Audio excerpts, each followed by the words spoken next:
بسم اللہ الرحمن الرحیم۔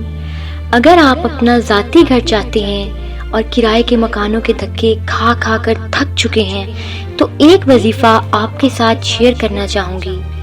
اس وظیفے کو اپنی روٹین بنا لیں، محنت کریں، ہمت کریں، اسٹرگل کریں اور نیت صاف رکھیں تو اللہ تعالیٰ آپ کو ذاتی گھر ضرور نوازے گا۔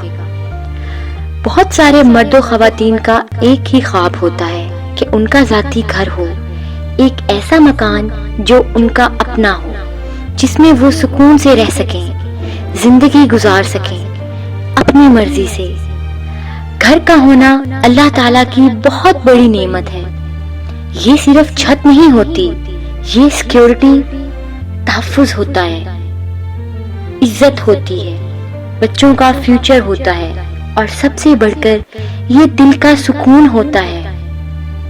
نبی کریم صلی اللہ علیہ وآلہ وسلم نے فرمایا، 3 چیزوں میں برکت اور خیر ہوتی ہے: نیک عورت، اچھا گھر اور اچھی سواری۔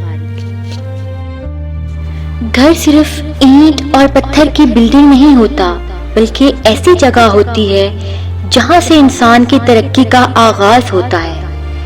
کچھ گھروں میں داخل ہو کر انسان بلندیوں پر پہنچ جاتا ہے، جبکہ کچھ گھروں میں انسان کی زندگی سٹک ہو کر رہ جاتی ہے، مشکلات میں گر جاتی ہے۔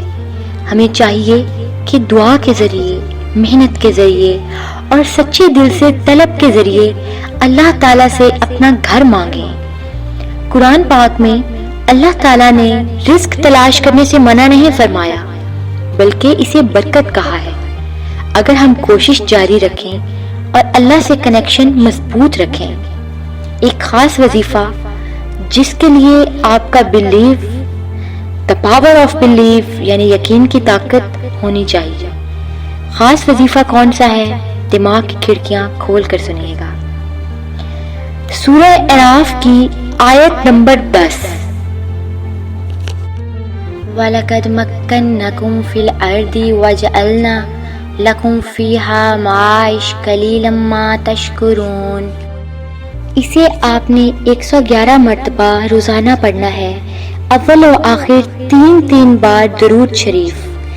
اس وظیفے کو 40 دن تک باقاعدگی سے کریں۔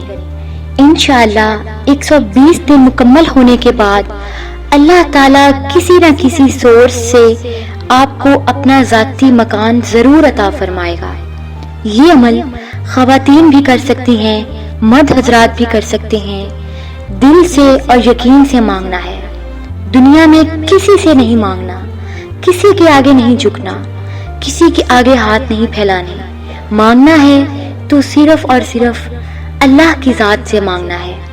اللہ تعالیٰ ہم سب کو اپنی چھت، اپنا سکون، اپنے گھر کی نعمت سے نوازے۔ آمین ثم آمین۔ ویڈیو اچھی لگے تو صدقہ جاریہ سمجھ کر ضرور شیئر کریں۔